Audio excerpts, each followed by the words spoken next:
ಈಗ ರಾಜ್ಯ ದೇಶ ವಿದೇಶಕ್ಕೆ ಸಂಬಂಧಪಟ್ಟ ಹಾಗಿನ ಕೆಲ ಪ್ರಮುಖ ಸುದ್ದಿಯನ್ನು ಬನ್ನಿ ಕ್ವಿಕ್ ಆಗಿ ನೋಡ್ಕೊಳ್ಳೋಣ. ಆರೋಪಿ ಮೊಹಮ್ಮದ್ ಶರೀಫುಲ್ಲಾನಿಂದ ಚಾಕು ಇರಿತಕ್ಕೆ ಒಳಗಾಗಿದ್ದಂತ ನಟ ಸೈಫ್ರನ್ನ ಆಟೋ ಚಾಲಕ ಭಜನ್ ಸಿಂಗ್ ಮುಂಬೈನ ಲೀಲಾವತಿ ಆಸ್ಪತ್ರೆಗೆ ಕರೆದೊಯ್ದಿದ್ರು. ಸರಿಯಾದ ಸಮಯಕ್ಕೆ ಆಸ್ಪತ್ರೆಗೆ ದಾಖಲಿಸಿದಂತ ಆಟೋ ಡ್ರೈವರ್ರನ್ನ ಸೈಫ್ ಭೇಟಿಯಾಗಿದ್ದಾರೆ. ಚಾಲಕನ ಹೆಗಲ ಮೇಲೆ ಕೈ ಹಾಕಿ ನಗುತ್ತಾ ಫೋಟೋಗೆ ಪೋಸ್ಟ್ ಕೊಟ್ಟಿದ್ದು ಸೋಷಿಯಲ್ ಮೀಡಿಯಾದಲ್ಲಿ ವೈರಲ್ ಆಗಿದೆ.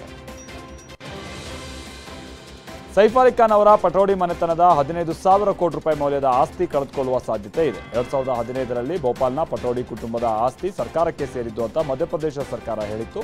ಆದರೆ ಪೂರ್ವಜರ ಆಸ್ತಿಯು ನಮಗೆ ಸೇರಿದ್ದು ಅಂತ ಪಟೋಡಿ ಕುಟುಂಬ ಹೇಳಿತ್ತು. ಹೀಗಾಗಿ ಮಧ್ಯಪ್ರದೇಶದ ಕೋರ್ಟ್ ಸರ್ಕಾರದ ಆದೇಶಕ್ಕೆ ತಡೆಯಾಜ್ಞೆಯನ್ನು ನೀಡಿತ್ತು. ಬಳಿಕ ಈ ತಡೆಯಾಜ್ಞೆಯನ್ನು ತೆರವುಗೊಳಿಸಿತ್ತು. ರಾಷ್ಟ್ರ ರಾಜಧಾನಿ ದೆಹಲಿ ಮಧ್ಯಮ ವರ್ಗದ ಜನರಿಗಾಗಿಯೇ ಆಮ್ ಆದ್ಮಿ ಪಕ್ಷ ಚುನಾವಣಾ ಪ್ರಣಾಳಿಕೆ ಬಿಡುಗಡೆ ಮಾಡಿದೆ. ಇದೇ ವೇಳೆ ಕೇಂದ್ರ ಸರ್ಕಾರದ ಮುಂದೆ 7 ಬೇಡಿಕೆಗಳನ್ನು ಇಟ್ಟಿದೆ. ಆದಾಯ ತೆರಿಗೆ ಮಿತಿಯನ್ನು 7 ಲಕ್ಷದಿಂದ 10 ಲಕ್ಷಕ್ಕೆ ಹೆಚ್ಚಿಸಬೇಕು, ಅಗತ್ಯ ವಸ್ತುಗಳ ಮೇಲೆ GST ಕ್ಯಾನ್ಸಲ್ ಮಾಡಬೇಕು ಅಂತ ಆಗ್ರಹಿಸಿದೆ.